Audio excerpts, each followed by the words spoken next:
Welcome back, students. So, in this chapter, is matter around us pure?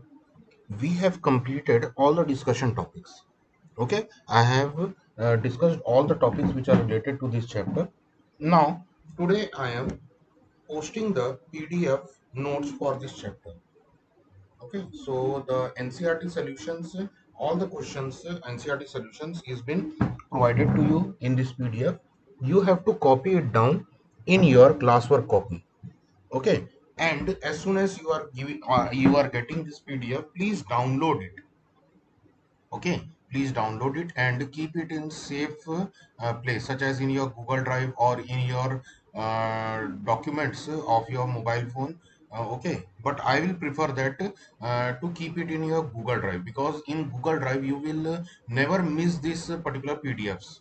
So I will suggest you that keep all your PDF notes in your Google Drive only. Make a Gmail account, okay, and using that Gmail account, you will get a Google Drive space there. Use that Google Drive space to store your notes, because if in the case from your mobile your PDFs are getting deleted na, then also you will find all these PDFs which are stored in your Google Drive easily. Okay, so try to keep all your PDF notes which are provided by us in your Google Drive only. Okay, now let's, as I'm going to provide you today the PDF notes. So in today's video I am going to discuss about this particular questions which is been present in your NCRT, and what are their answers. I am going to discuss about them only. Okay, so let's start. As this is your chapter number 2, this is your chapter number 2. Okay, and the name of this chapter is chapter number 2, and the name of this chapter is matter around us pure? Okay, so I am going to give you the NCRT solutions for the questions which are present in your NCRT. So for the page number 15 of your NCRT book, the exercise number 2.1, let's start. Okay, so here you will get the first question, that is, what is meant by substance. Okay, the first question here is, what is meant by substance. So the substance here, the answer will be here. A substance, it is a pure single form of matter. Okay, substance is defined as a pure single form of matter. Okay, you can also write it like this, that substance is defined as, okay, it is defined as, substance is defined as pure single form of matter. Okay, pure single form of matter. A substance has definite property and composition. Okay, the composition and the properties of a substance are definite, means they does not change with time or with the different composition. Okay, they does not change. For example, we can take iron, carbon. Okay, example, or more examples can be taken, oxygen and etc. Okay, list the points of difference between homogeneous and heterogeneous mixture. This is your second question in your page number 15, exercise 2.1. Okay, the second question is, list the points of difference between homogeneous and heterogeneous mixtures. Okay, so here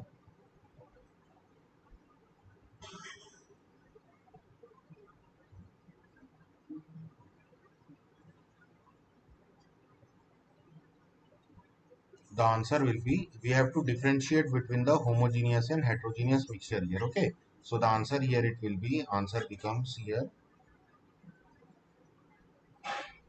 homogeneous mixture, heterogeneous mixture. We have formed two different columns for them. One column is for homogeneous mixture and one column is for your heterogeneous mixture. Okay, now we have to differentiate between them. So the first part here, the first is the particles are uniformly distributed throughout the mixture, means we are defining the homogeneous mixture. So in homogeneous mixture, what is there? the components or the particles which are contained in this type of mixture, they are uniformly distributed throughout the mixture. Okay, they are uniformly distributed throughout the mixture. In the case of heterogeneous mixture, what is there? All the particles are completely mixed. Okay, they are completely mixed, but they can be easily distinguished. They can be distinguished with our bare eyes only. Okay, without any instrument, use of any instrument, we can easily distinguish them, or we can also use a microscope also. Okay, we can also use a microscope for some type of heterogeneous mixture such as colloid and all that. Okay, what is the second point which is here? Has a uniform composition. Okay, it has a uniform composition, while in case of heterogeneous mixture it will have a irregular composition, means ununiform, non-uniform composition will be there. Okay, you will see that heterogeneous mixture can be easily as they can be easily distinguished. All the components of a heterogeneous mixture can be easily distinguished. It means the composition of there is, it is irregular. Okay, next, no apparent boundaries or division or of division is present. Okay, in case of homogeneous mixture, you will not see that the particles are having any apparent boundaries. Okay, they are not having any kind of apparent boundaries of division. For example, if I am taking a solution, of water and salt. I am taking a solution of water and salt. Okay. Let's say I have taken here water, and in it I have dissolved salt here. So we will not see salt or water different. Okay, differently we will not see. This particular solution will be seen as a one single component. It means that you will see that only water is present here. Up till and until you have tasted it. On tasting it only, you will feel that saltiness is present in our water. It means that salt has been dissolved in it. But by our eyes, by our visibility, if you want to distinguish, then it is not possible to distinguish it. It means that no apparent boundaries of division between two components will be seen out here. But in case of heterogeneous mixture, for example, if I am taking a container in which water is there, I have taken water and sand is been mixed with it. Okay, sand particles is been mixed with it. So what will happen? The sand particles, if are left for some time, okay, after mixing, if the sand particles are left for some time, then what will happen? The whole of the sand particles will settle down. Okay, the whole of the sand particles will settle down, and the water will be collected in the upside of the sand particles. So here you will see a distinct boundary. Okay, here you will see a distinct boundary between the two components. Here the components are water and sand here. Okay, but in case of homogeneous mixture, that no type of boundary is being seen out here. Okay, let's move further and have the next question. The next questions are from your page number 18, exercise 2.2. Okay, NCRT book page number 18 and NCRT book page number 18, exercise 2.2. So here the first question is distinguish differentiate between homogeneous and heterogeneous mixture with examples. So all the other points we have discussed before also. In the previous question also the same question was there. Okay, only a thing is added here, that example we have to add here. So the first example for your heterogeneous mixture is seawater. Okay, seawater is an example, and the blood is also an example. In blood, red blood cell, platelets, and WBC, white blood cells. All these are combined together to form blood. Okay, so it means it is a type of heterogeneous mixture because the composition of blood is not regular there. Okay, by centrifugation we can easily differentiate, or we can easily separate all the sub components contained in a blood. Similarly, the seawater is also not having distinct undifferentiable component composition. Okay, so the components of seawater can also be distinguished easily. Next, rainwater. in rainwater many of the minerals are dissolved, but when we collect rainwater in a container, then we will see that it looks like only a single only a pure water only. Okay, we cannot distinguish that any type of any other soluble substances are present in rainwater. Okay, vinegar is also an example. In vinegar, what is there? CS3COOH. This is the formula for your vinegar, and it is been mixed with water. Okay, vinegar is acetic acid plus water. Okay, so here we cannot see acetic acid distinguishedly in this particular vinegar solution. Okay, this vinegar is a type of solution only which is where acetic acid, this CS3COOH is acetic acid. Okay, so it is been mixed with water in order to form this vinegar, but we cannot by our bare eyes we cannot distinguish that this vinegar or acetic acid, this vinegar is containing this acetic acid and water. We will see that only water like substance is present there. Okay, so this has been added, only one topic is one point is been added there, that is the example point. Okay, or rather all the points are same. Okay, all the points are same. Next, one more thing. One mistake has been done by here. Might be done by me here. That here the numbering will be 1, 2, 3, and 4. Okay. So by mistake, this 6, 7, 8 has been written out here. So while writing, beta, please rectify this thing. Here also 1, 2, 3, and 4. It will be like this. Okay, rectify this thing. By mistake during the formation of PDF, I think so this mistake has been occurred by me, so please rectify this thing. Okay, the number will be only 1 2 3 4 only. Okay, on both the sides, not this 4 5 6 7 8 9 10. Okay, next, the next question is page number 18, exercise 2.2 is how are solve, solution, and suspension different from each other? Okay, we have to differentiate between solve, solution, and suspension. Okay, so let's differentiate all this between these three substances. Okay, so four columns I have made. First column is for attributes or the properties on the basis of which I am distinguishing all these three. Second is the solve. Okay, second column is for the solve. Third column is for the solution. Okay, and fourth column is for your suspension. Okay, so let's start. First, the first property on which or the attribute, okay, we can call it as the attribute also. So the first property on which we are distinguishing all these three are type of mixture. Okay, type of mixture. So here sol is a type of heterogeneous mixture. It is a type of heterogeneous mixture. Solution, it is a type of homogeneous mixture. Okay, solution is a type of homogeneous mixture, while suspension is also a type of heterogeneous mixture.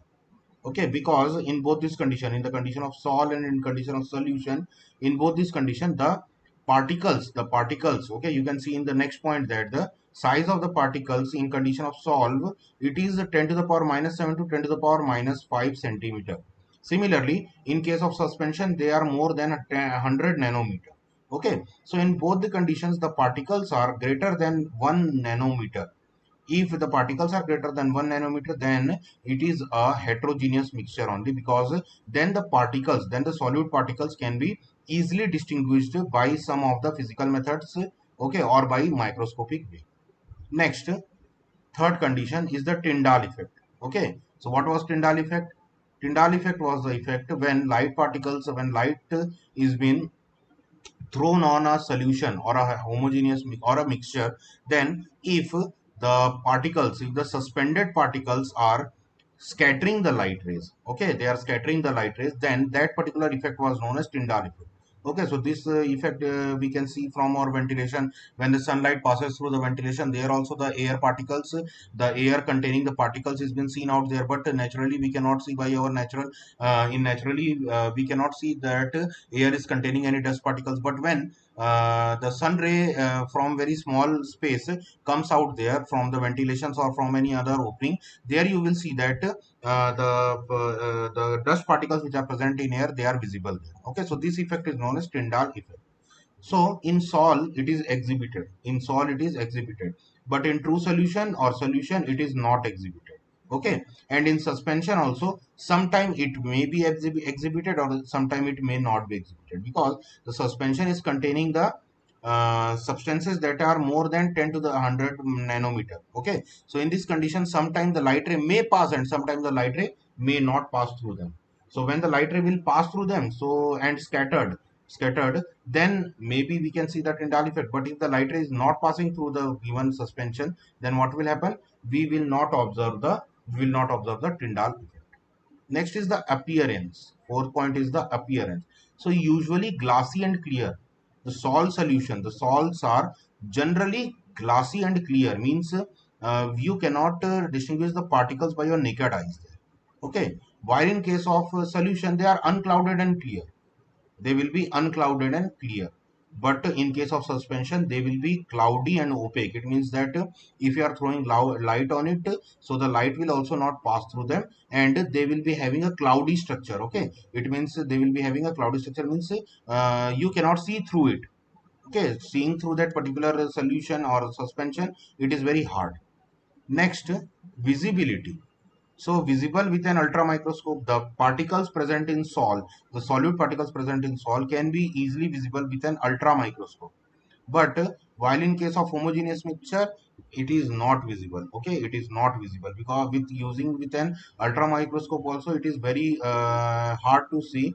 But by micro electron microscope we can see the particles of homogeneous mixture solution. Okay. Next, visible with naked eye. Suspension particles are visible with naked eye only. Okay, we does not require any kind of device or any special instrument to say that a given solution is a suspension. The particles of the solute are very easily seen by our naked eye only. Next is the diffusion. Next is our diffusion. So diffusion, yes, the salt diffuses very slowly. Okay, in solve, the diffusion process will be very slow. While in case of solution, it will rapidly diffuse, because all the particles are here less than 1 nanometer, so it will rapidly diffuse out. While in case of suspension, they do not diffuse. They does not show diffusion. Okay. Next is the stability. So sol are pretty stable. They are pretty stable. Means due to the presence of small particles, they are generally not volatile. They are stable. While the solutions are highly stable, you cannot see the particles which are moving inside it, so therefore they are highly stable. You will see that it will be like that, no kind of motion or all these things has been happening in the solution. While in case of suspension, the particles motion of the particles is easily seen. Okay, so it means it is unstable. Next is the settling. So in case of sol, the centrifugation process is the process after which the components of the sol will get settled down. Okay, after the centrifugation process you will see that the sol particles are being settled down. But while in case of solution, after using any of the method, they will not settle down. Any of the solute there will not settle down by any physical process. Okay, they require some of the chemical processes. But in case of solution sublimation, but in case of your suspension, if it is been left for some time, okay, if it is been left for some time undisturbed, then what will happen? There the particles will submit. There the particle will settle down slowly. Okay. The next is the examples. For sol, the examples can be milk, blood, smoke, etc. Generally, salts are colloids. Okay, they are colloids. So the milk, blood, and smoke, they are colloids only. Okay. Next is suspension. Suspension, sand in water, dusty air, and all these are example of your suspension. While the solutions example can be salt solution or the sugar solution. Okay. Now let's move to the next question. It is a numerical. Okay. The next question is a numerical.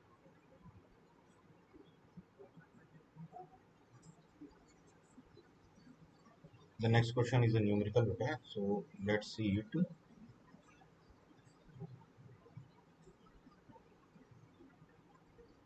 Okay, so this numerical is related to the concentration of the solution. Okay, so the question is asking here, to make a saturated solution, 36 grams of sodium chloride. Okay, sodium chloride means NaCl. Sodium chloride, 36 grams of NaCl is dissolved in 100 grams of water. Okay, it has been dissolved in 100 grams of water at 293 Kelvin. Okay, at 293 Kelvin temperature, 36 grams of NaCl is dissolved in 100 grams of water. We have to find here the concentration of the solution at this particular temperature. Okay, so here this temperature is for fooling you only. Okay, no use of temperature is here with in finding this concentration of solution. Okay, it is only here to distract your mind. In this question, this particular value of this temperature is for distracting your mind only. Okay, so here first thing, the mass of solute is given, it is 36 grams. The mass of solute is 36 grams. Okay, the mass of solvent is 100 grams. The mass of solvent is 100 grams. Okay, so the total mass of the solution will become 36 plus 100 is equals to 136 grams. Okay, here you can see it, 136 grams it is given. So we know that the concentration of the solution, if I am going to find out the mass percentage here, okay, if I am going to find out the mass percentage here, then the formula was mass percentage is equals to mass of solute divided by mass of solution into 100. Okay, so the mass of solute is given here 36. Total mass of solution we have calculated, it is 136 into 100. Okay, so on cancelling it, here we will get cancelled for 4 3 times. 4 fours are 3 times, 12 1 6 4 times 34, and from getting cancelled 4 it will be 9 times. So 34 divided by 9, 900. Okay, so on dividing 900 divided by 34, and it will be in percentage, so the answer will come 26.47%. So hence the concentration of the solute, that is NaCl, in our solution is 26.47 percentage. Okay, let's move further and see the next question. The next question here is,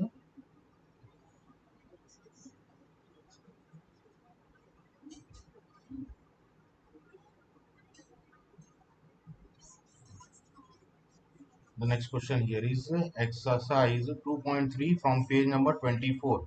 Okay, the next question here is from your page number 24 of NCERT, and exercise number 2.3. So the question is asking here, how will you separate a mixture containing kerosene and petrol? Both are having different boiling point. Okay, their difference in boiling point is more than 25 degrees Celsius, which are miscible with each other. They have been mixed with each other. Miscible means they are mixed with each other. Okay, so here we will use the distillation process. Okay, here we will use the distillation process. By using this distillation process and keeping a difference, as the difference is there for the boiling point is more than 25 degrees Celsius, then what will happen when we will start heating, so the boiling point of which of the substance, I think so petrol. Okay, petrol is more volatile as comparison to that of the kerosene, so naturally the boiling point of kerosene will be higher as comparison to that of the petrol. So at lower temperature, what will happen, at lower temperature the boiling point of petrol will be reached out, and there the petrol will start to form the vapors. Okay, and after some time you will see that, the petrol is been vaporized, and the left out substance which has been left out there, it is kerosene only. Okay, so hence by using the distillation method, we can easily separate the miscible mixture of kerosene and petrol. Okay, how we have to do this, what are the different steps which has to be done in separating this petrol with kerosene. So here we have to take a distillation flask, and in that distillation flask we have to take this mixture.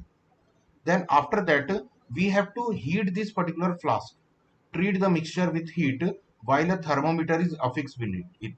Okay, we have to heat the mixture, and a thermometer is to be used out there,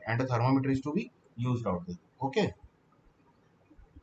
Next, we observe that when the when the evaporation of petrol starts, when the evaporation of petrol starts, because as it is having lower boiling point, I have told you before also that petrol is more volatile than kerosene, so it will have lower boiling point and it will start to vaporize first. As the vapor advances towards the condenser, a dip in the temperature causes. Okay, as the vapors of the petrol will start to go to the cooling place or the what I have given that cooling tab. Okay, cooling tab or condenser there. Okay, so there what will happen? The temperature of the vapors of petrol will start to dip down or come down, and due to this what will happen, the petrols will convert into liquid, the petrol vapors will convert into liquid and they can be easily accumulated in a different flask. Now we will see that the kerosene tends to remain in the flask in a liquid state due to comparatively higher boiling point than that of the petrol there. Okay, and hence we will easily separate here petrol from kerosene. Okay, now the next question is asking here, name the technique used to separate the following. Okay, we have to give the technique names which will be used to separate the following things. First is the butter from curd, second is the salt from sea water, and the third is the camphor from salt. Okay, three mixtures are given: butter from curd, salt from sea water, and camphor from salt. We have to distinguish, we have to separate them, and what are the methods which will be useful in order to separate these things. So first, butter from curd. So here centrifugation will be used out. Okay, mathne ka process, in Hindi we call it as mathna. Okay, what we will do, we will use a mathni here. Okay, a centrifuge दाल वाल हम लोग मथने के लिए जो use करते हैं, कुछ ऐसा दिखता है वो आपका, ऐसा कुछ शेप रहता है उसका, घर में हम लोग यूज करते हैं इसको, इसको हम लोग मथनी बोलते हैं. Okay, so this is centrifuge. In English, we call it as centrifuge. So this centrifuge will be used, and what we will do, we will rotate it. We will rotate it, and after rotation, after for some time in the curd, what will happen? The foam like butter will release upside. Okay, it will come upside, and that will be separated there. That will be separated out there. Okay. Next, second is the separation of salt from seawater. So there we will use evaporation method. Okay, there we will use evaporation method. When the evaporation is done, then what will happen? The water will get evaporated and the salt will be left out there. The salt layer will be left out there. Then the distillation will be done for the salt. Okay, also distillation of the water can be caused out, and hence pure water can be separated there, and salt can also be formed out there. Next is the process of for what is the process which will be used for separation of camphor and salt. Okay, for the separation of camphor and salt. So here for the separation of camphor and salt we will use sublimation process. Okay, we will take this particular mixture in a china dish or in a dish, and then we will what we will do, we will use a water bath, hot water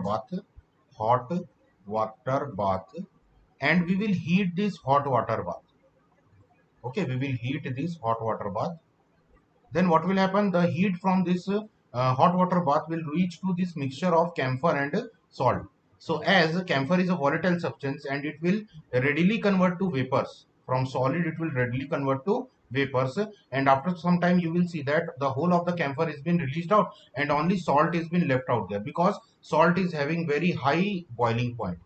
It is having very high boiling point, and hence it is been untouched or it is been undisturbed there, and all the camphor which was mixed with this salt, it has been evaporated or sublimated. Okay, so this process is known as sublimation. This process is known as sublimation. Generally it is used for volatile solid particles to be sublimated by application of heat there. Okay, next is the what type of mixture is separated by the technique of crystallization. So the technique of crystallization is used to separate solid from a liquid solution. Generally, it has been used to separate the solids from a liquid solution. A highly concentrated solution is been formed out there. Okay, a highly concentrated solution is been formed out. Then it is heated. Then it is heated, and then it is left down to slowly cool down. So during this slowly cool down, and with an addition of a parent crystal there, with the addition of a parent crystal there, after some time we will see that what will happen there. There.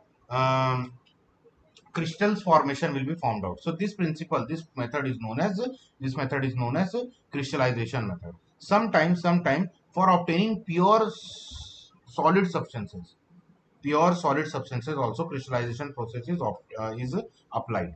Okay. Next,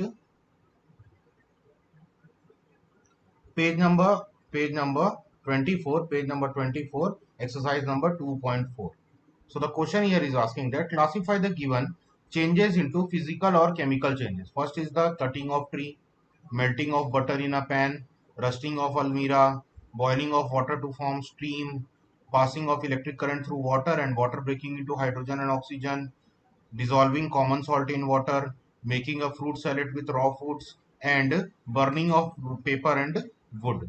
So out of this, we have to find out which of them are physical changes and which of them are chemical changes. So here we have made two columns, one for physical change and one for chemical change. So in the physical change, all the changes which are reversible, which can be easily reversed, they are termed as physical change, and all the changes that are irreversible, that cannot be changed backside, that is known as irreversible changes or chemical changes. So the cutting of tree is a physical change, because after cutting a tree, the trees will another grow up. Okay, the trees will again grow up.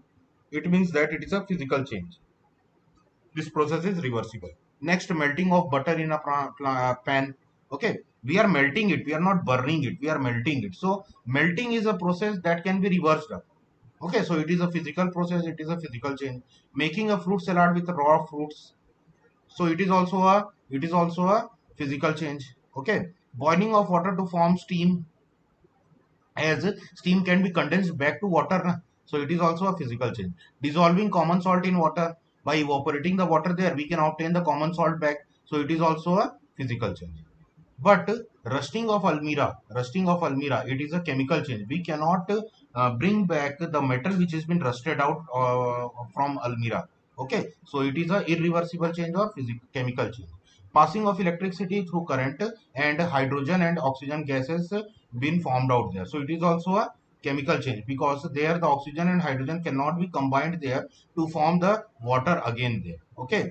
And the last is the burning of water and wood, the burning of paper and wood. Sorry, burning of paper and wood. On burning paper and on burning wood, the substance which is found out there, it is ash, and we cannot make again ash into paper or wood. Okay, so these were the difference. These were the differentiation of physical and chemical changes which was been asked in the question.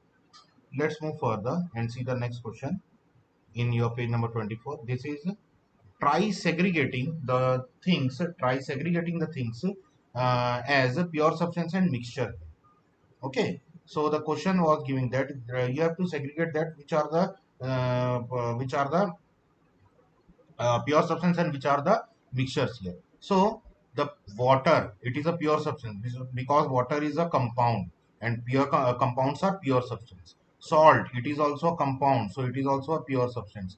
Iron, it is element, so it is also a pure substance. Diamond, it is made up of pure carbon only. Okay, so it is also a pure substance. While soil is mixture of clay, stones, and minerals, so it is a mixture. Okay, similarly salad. So in salad, what will be happen there? More than two or three vegetables or fruits and all these things will be mixed out there. So it is also a mixture. Air is mixture of different gases. Many different gases are present here. So it is a mixture.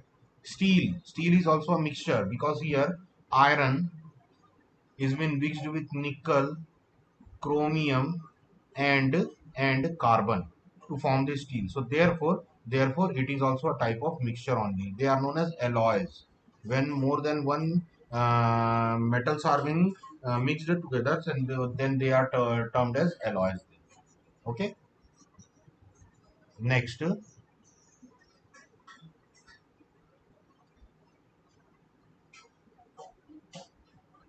Next, page number 28, exercise of page number 28. Okay, here, which separation technique will you apply for the separation of the following? Same question like the above one also, but here the things has been changed out here. Sodium chloride forms its solution in water. Ammonium chloride form a mixture containing sodium chloride and ammonium chloride. Small pieces of metal in the engine oil of the car. Different pigments form an extracted or flower petals. Curd, butter from curd, oil from water, tea leaves from tea, iron pins from sand, wheat grains from husk. Okay, wheat grains from husk, fine mud particles suspended in water. All these things we have to find out the different separation methods in order to remove these particles, in order to remove the components of these mixtures. First, in water, sodium chloride in its solution. Okay, so here it can be separated by process of evaporation. By evaporating the water, the left out solid substance will be their salt. Okay, next, uh, for separating the mixture of NaCl and ammonium chloride, we will use sublimation there. We will use sublimation there. Okay, there thus ammonium chloride will get sublimated there, and the left out will be salt there. Okay, common salt will be left out there. Tiny chunks of metal piece from an engine oil can be filtered manually, or they can also be filtered by magnetic separation also. We can use their magnetic separation also, or they can generally be filtered by using a filter, and then that oil can be passed out that through that filter. So all the metal pieces which has been present in the engine oil, that will be easily removed out from that engine oil. Next, for segregation of extract of flower petals, we will use chromatography. Okay, we will use chromatography. Next, for the separation of butter from curd, we will use centrifugation. Okay, we will use centrifugation there. And next, for the separation of oil from water, which is a two miscible immiscible liquids, okay, we will use separating funnel there. Okay, we will use separating funnel. A separating funnel was having a structure like this. I have told you in the previous video also. Okay, and here a tap will be there. Here a tap will be there. So by using this tap, we can easily separate two miscible liquids. We will, after adding the mixture here, we will let it to settle down. Okay, so the water is heavier, so it will settle down, and the liquid will float on.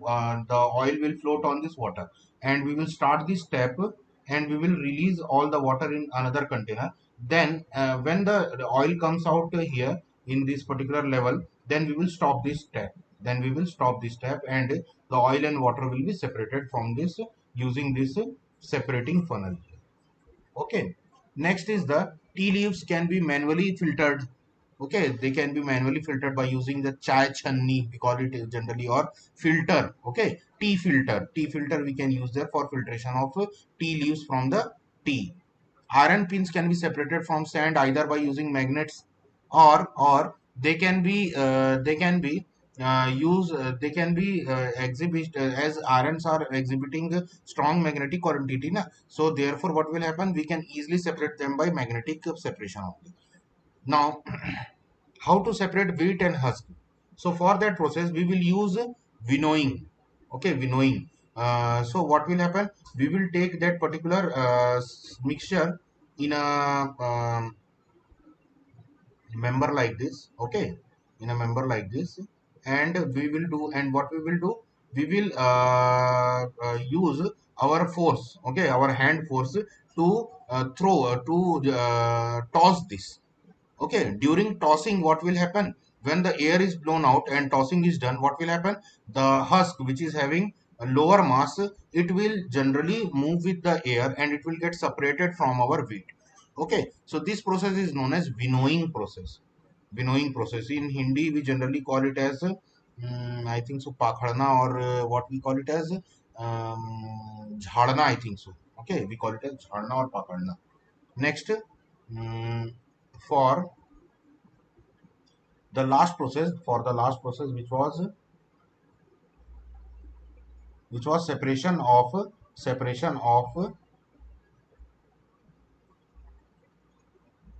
fine mud particles from water. What we will do, we will first let the mud particles to be settled down by using the sedimentation process. Then after the sedimentation, what will happen, the all the solid particles which are present in our solution get settled down.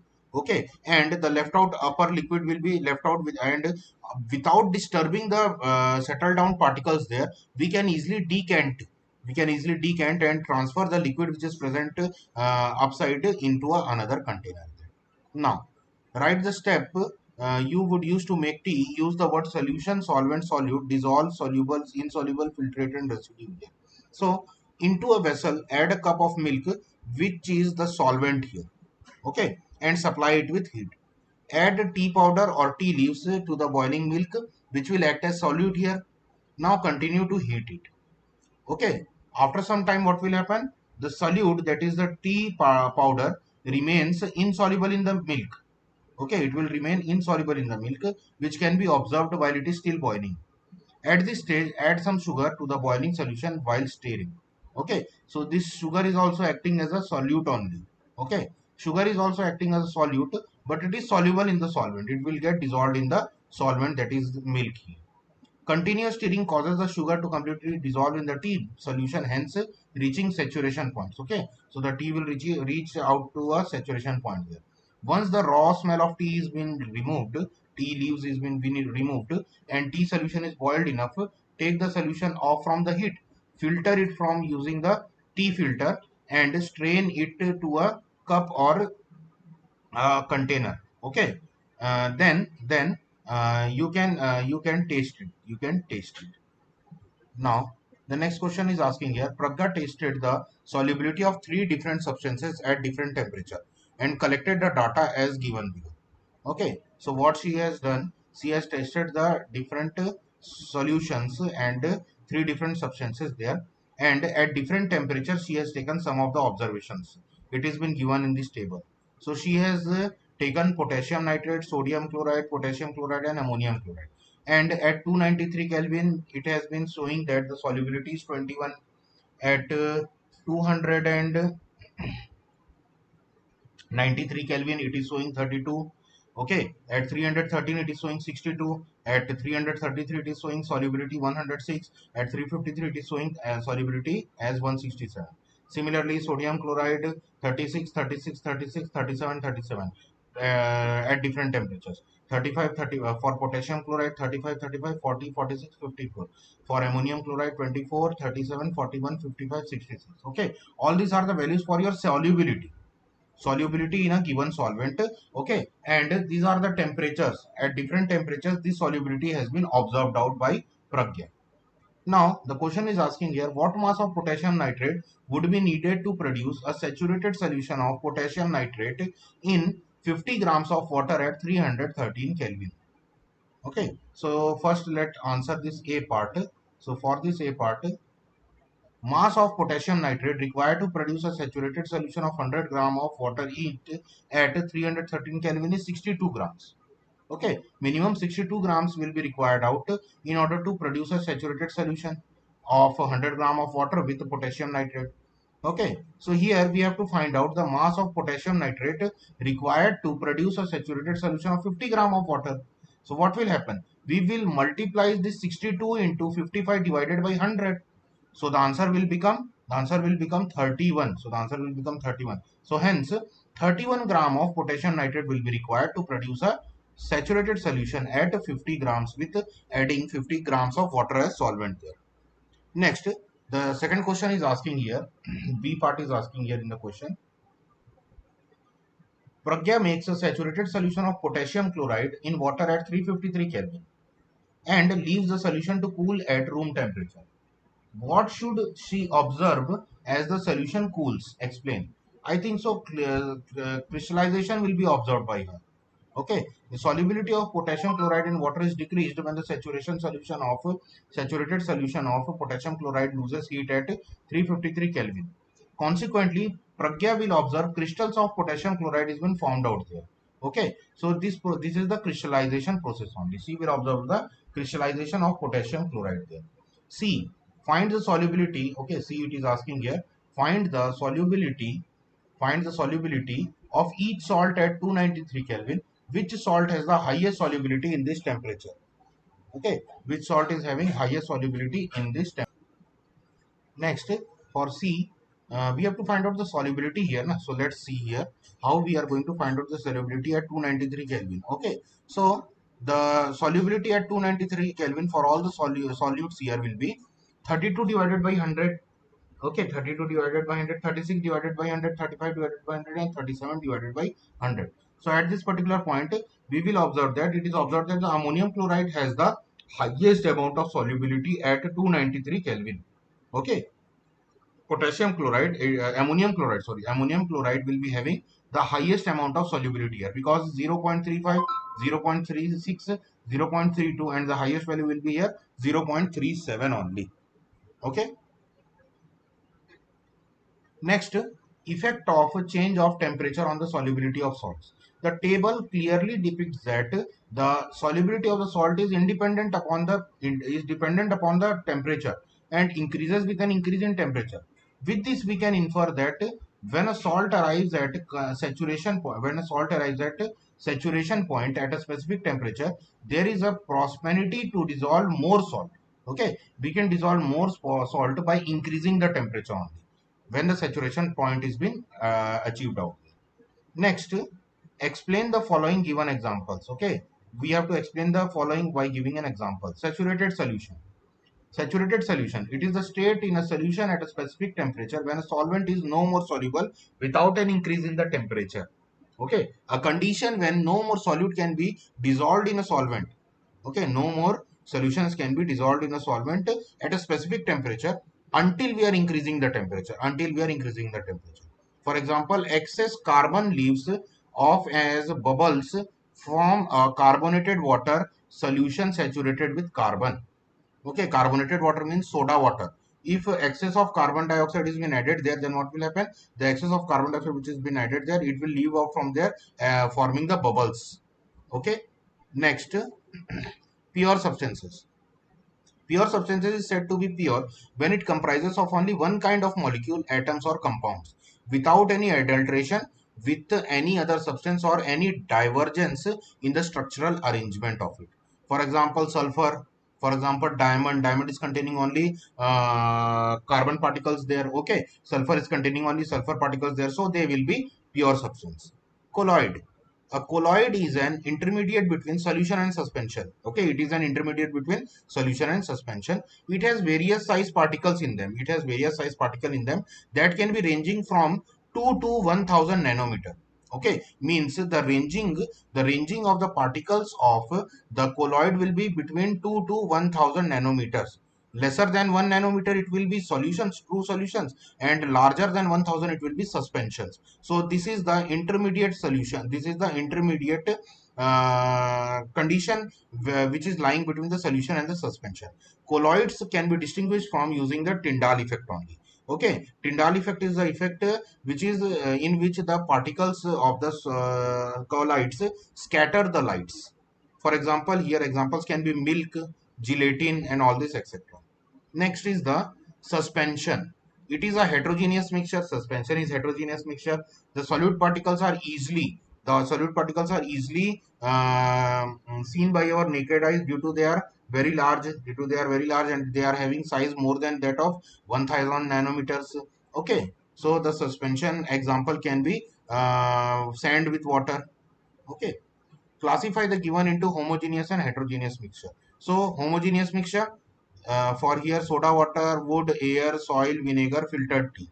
So the homogeneous mixture will be soda water, vinegar, and filtered tea, because from all these mixtures you cannot easily distinguish between the components there.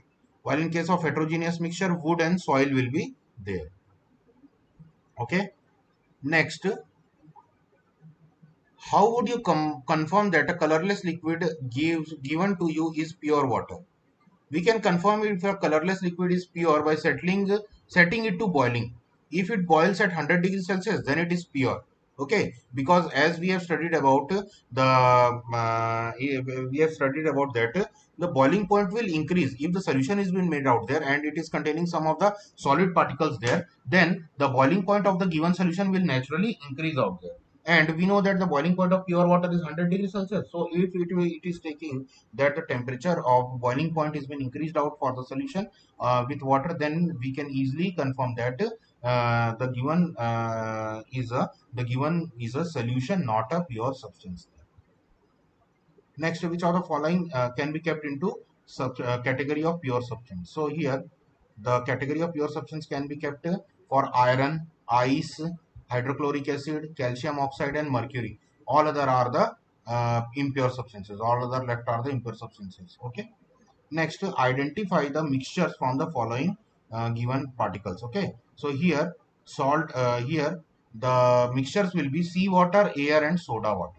Okay, because in soda water, carbon dioxide is been mixed with water, air, different types of gases are been mixed out, and in seawater, salt is been mixed out with water.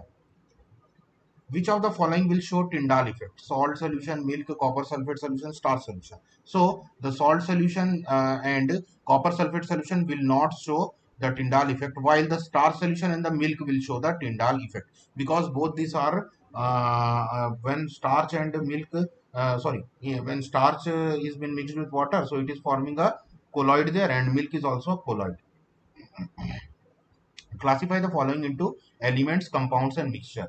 Sodium, soil, sugar, soil, silver, calcium carbonate, tin, silicon, coal, air, soap, and all these things are given here. So here we can easily classify them. Sodium, calcium, silver, tin, silicon, they all are elements.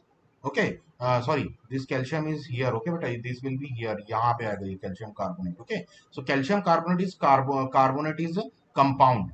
Carbon dioxide is also compound. Methane is also compound. While soil is a mixture, sugar solution is a mixture, coal is a mixture, air is a mixture, blood is a mixture. Okay, and soap is also a mixture.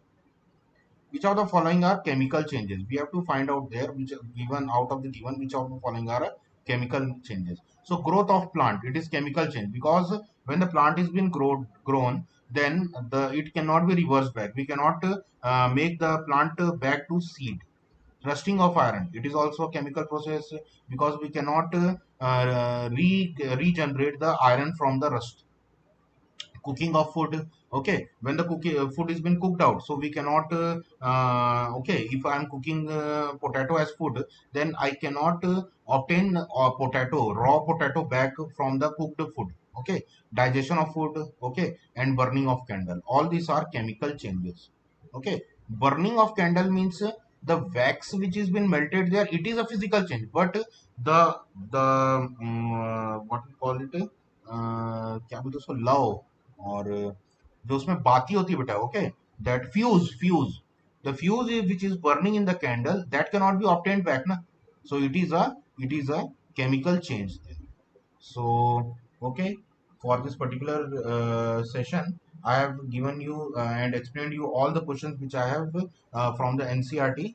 So try to copy all these questions in your don't try, you have to copy all these questions in your classwork copy, and do it as soon as possible.